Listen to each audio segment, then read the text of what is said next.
সকালে যখন বাড়ির সবাই একসাথে বসে চা খাচ্ছিল তখন পাশের বাড়ির একটা বউ ওদের বাড়িতে এসে বলে, জানিস শম্পা, আজ আমি মরতে মরতে বেঁচে গেছি। সিঁড়ি থেকে পা স্লিপ করে গড়িয়ে গড়িয়ে নিচে পড়ে গেছি জানিস।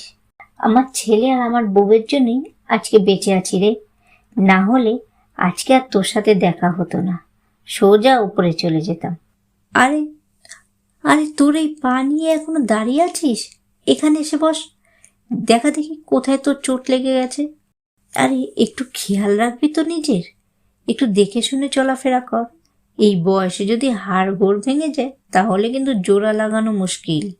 মালতী কাকিমা, মা তো ঠিক কথাই বলছে।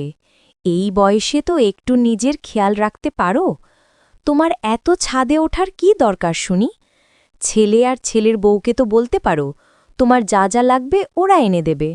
আরে কি বলছো মালতী কাকিমা, তুমি তো শুধু ওপর থেকেই পড়ে গেছো। জানো, আমি একদিন জামা কাপড় মেলতে গিয়ে সোজা নিচে পড়ে গেছি ছাদ থেকে। আর আমার মা তো ভেবেছে আমি বুঝি মারাই গেছি। মা এই দেখে কাঁদতে শুরু করে দিয়েছে জানো। কিন্তু আমি অজ্ঞান হয়ে গেছিলাম। মায়ের কান্না দেখে পাশের বাড়ির সবাই দৌড়ে এসে আমার চোখে মুখে জল ছেটায়। তারপর আমি চোখ খুলি। দেখেছ তো মা, তোমার ছোট বউ কিভাবে মিথ্যে কথাগুলো বানিয়ে বানিয়ে বলছে। মিথ্যে কথা বলারও একটা লজ্জা থাকে, কিন্তু ওর মধ্যে তো কোনো লজ্জা শরমই কাজ করে না। কি বলছো গো ছোট বৌমা, ভগবান তোমার সাথে ছিল তাই তুমি বেঁচে গেছো, না হলে যে কি হয়ে যেত তোমার সাথে।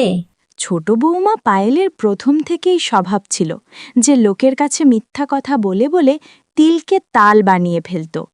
একদিন টুম্পা ওর বৌমাদের নিয়ে বাজারে যায় আর ওদের সাথে যায় পাশের বাড়ির মালতী কাকিমা। আরে মালতী, যখনই দেখি তখনই তোর বৌমাকে খালি কাজ করতে, তুই কোনো কাজ করিস না? না রে শম্পা, আমি আমার বৌমাকে বেশি মাথায় চড়িয়ে রাখিনি। আমি যা বলি ও তাই করে, আর যদি না করে তাহলে 1 টাকাও দিই না। কি আর বলবো মালতী, আমার বৌমা তো তোর বৌমার মতন। আরে মা, আপনি এ কি বলছেন? সকাল থেকে সন্ধে হয়ে যায়, আমি বসার সময় পাই না। ঘরের কাজ করতে করতে সারা দিন লেগে যায়, বসার ফুরসতটুকুও পাই না। আর এটা কি আপনি দেখতে পান না? মনে হয় ছোট বৌমা, তুমি যখন ঘরের কাজ করো তখন মনে হয় আমি ঘুমিয়েই থাকি। জেগে থাকতে তো কখনো দেখিনি মা তোমাকে কাজ করতে। আরে মা, আপনি আমাকে কাজ করতে দেখেননি? জানেন, আমার মাসির ছেলের বিয়ের সময় আমি সারা রাত ধরে সবার জামা কাপড় কেচে ধুয়ে পরিষ্কার করে দিয়েছিলাম। কেন রে পিয়ালি, তোর মাসির ছেলের বিয়েতে সবাই মাটিতে শুয়ে গড়াগড়ি খেয়েছিল নাকি যে তুই সবার জামাকাপড় কেচে ধুয়ে পরিষ্কার করে দিয়েছিলিস? তুই যা পারিস তাই মিথ্যে কথা বলে যাচ্ছিস। ঠিক আছে দিদি, তোমার যদি আমার কথা বিশ্বাস না হয় তাহলে আমি এখনই মাকে ফোন করছি। মা তো আর তোমাকে মিথ্যে বলবে না। মার কাছ থেকে সমস্ত সত্যিটা জেনে নাও তাহলে। ঠিক আছে ঠিক আছে, আর ঝগড়া করতে লাগবে না, চলো এবার বাড়ি যাই। এই বলে তারা বাড়ির দিকে চলে গেল।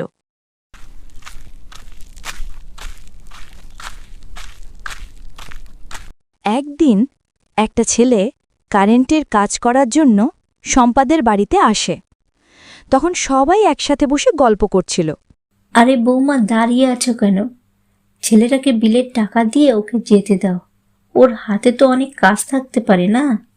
আরে ভাই, আজকে তোমার মুখটা এত শুকনো শুকনো লাগছে কেন? কিছু কি হয়েছে? বাড়ির সবাই ভালো আছে তো? আরে বৌদি, আর কি বলবো, গত পরশুদিন আমি কারেন্টের কাজ করছিলাম। কাজ করতে করতে আমার গায়ে কারেন্ট লেগে গেছিল। তারপর থেকেই আমার শরীরের অবস্থা খুব খারাপ হয়ে যায়। পুরো 2-3 দিন আমি হাসপাতালে ভর্তি ছিলাম। তারপর একটু সুস্থ হতেই আজকে কাজে বেরিয়েছি। কাজ না করলে তো চলবে না, না? বাবা, একটু দেখে শুনে কাজ করবে তো, এগুলো তো ঝুঁকিপূর্ণ কাজ না, কখন যে কি হয়ে যায় কেউ বলতে পারে না। আরে মা, এ তো কিছুই না। আমার যখন 10 বছর বয়স ছিল তখন আমার কারেন্টের তারে হাত লেগে গেছিল। তখন আমার কারেন্টের ঝটকা লাগে, আর ওই ঝটকায় আমি দূরে গিয়ে পড়ি। 5-10 মিনিট পর আমি দাঁড়াই। তারপর আমি কারেন্টের তারটাকে বারবার ধরছিলাম। সেই দেখে আমার মা আমাকে খুব মেরেছিল। তখন তো বুঝতে পারিনি যে ওই কারেন্টের তার থেকে তো আমার জীবনও চলে যেতে পারত। বাবা কাকিমা, মানুষের জায়গায় কি কোনো রোবটকে বউ করে আনলে নাকি? না না, এ মানুষই, কিন্তু মিথ্যে গল্প বলার স্বভাব আছে। আমি তোকে ওর সমস্ত ঘটনা পরে বলবো। একদিন মালতী কাকিমার বাড়িতে নতুন কুটুম আসে আর তাদের খাবার বানানোর জন্য মালতী কাকিমা শম্পাদের বাড়িতে আসে। হ্যাঁ রে শম্পা, তো ছোট বৌমাকে একটু আমাদের বাড়িতে পাঠিয়ে দিবি? ও পরশুদিন বলেছিল না যে 100 জনের রান্না ও একদিন একাই রান্না করেছিল। আজ আমাদের বাড়িতে কিছু লোক এসেছে, 100 জন না 10 জন। ওদের জন্য একটু রান্না করে দেবে? হ্যাঁ, মালতী কাকিমা, ওকে নিয়ে যাও, আমাদের কোনো অসুবিধা নেই। আমি আর মা মিলে আমাদের বাড়ির সমস্ত কাজ সামলে নিতে পারব। যাও, নিয়ে যাও। আরে দিদি, তুমি কি বলছো? আমি কেন যাব মালতী কাকিমার ঘরে? তখন আমি অন্যরকম ছিলাম, আর এখন আমি অনেকটা পাল্টে গেছি। আমি বানাতে পারবো না এতজনের খাবার। আমি তোমার কোনো কথা শুনবো না বৌমা। যাও এক্ষুনি ওর সাথে, আর মালতীদের বাড়িতে গিয়ে ওদের জন্য রান্না করে আসো, যাও। মা, আমি যাব না মালতী কাকিমাদের বাড়িতে। আর অতজনের খাবার আমি একা কি করে বানাবো বলতে পারো? আমি আগে যা করেছি, এখন আমি আর পারবো না। আমি এখন অনেক পাল্টে গেছি। আমি আগে থেকেই জানতাম শম্পা, তোর বৌমা কোনো কম মেন না, কিন্তু কথা বলে বড় বড় আর লম্বা লম্বা। যত মিথ্যে কথা বলে বলে নিজের দাম বাড়ায়। এসব কথা শম্পাকে শুনিয়ে মালতী ওর নিজের বাড়িতে চলে যায়। আর তখন শম্পা ওর ছোট বৌমাকে বলে, এত মিথ্যে কথা বলার কি আছে তোমার? যেটা সত্যি সেটাই তো বলতে পারো। তাহলে তো এমনভাবে লোকের সামনে নিজের মুখটা ছোট হতো না। আরে মা, ওর তোর নাম কেনার একটা স্বভাব হয়ে গেছে। আরে মা, আমি তো সবই করতে পারি, কিন্তু আমি কেন যাব মালতী কাকিমার বাড়িতে? আমি তো বাড়ি থেকেই বেরাই না। একদিন শম্পা আর মালতী রাস্তায় একটু হাঁটতে বেরিয়েছিল। তখন পিয়ালি বড়বউ মিলিকে বলে, আরে দিদি, চলো না, আমরাও মা আর কাকিমার মতো বাইরে থেকে ঘুরে আসি। ঘরে বসে বসে আর ভালো লাগে না। ঠিক আছে, চল যাই। এই বলে মিলি আর পিয়ালি বাইরে বেরিয়ে গেল। শম্পা রাস্তায় ওর বৌমাদের দেখে ওদের দিকে এগিয়ে আসে। ঠিক তখনই পিয়ালিকে দেখে একটা কুকুর খুব জোরে জোরে ডাকতে থাকে। এটা দেখে পিয়ালি আবার বলা শুরু করে, বুঝলে দিদি, এই যে কুকুরটা আমাকে দেখে এত ডাকছে, আমি যদি মনে করি না, এই কুকুরটাকে এখনই ঘুরিয়ে ঘুরিয়ে ছুঁড়ে ফেলতে পারি। বাবা পিয়ালি, তোর এত সাহস! দেখলি শম্পা, তোর ছোট বৌমা কি বলল? এবার তুই একটু ওকে এই মিথ্যে কথাগুলো বলতে বারণ কর। বুঝলি মালতী, ওর একটা উচিত শিক্ষা দিতে হবে, না হলে ওর এই মিথ্যে কথা বলা বন্ধ হবে না।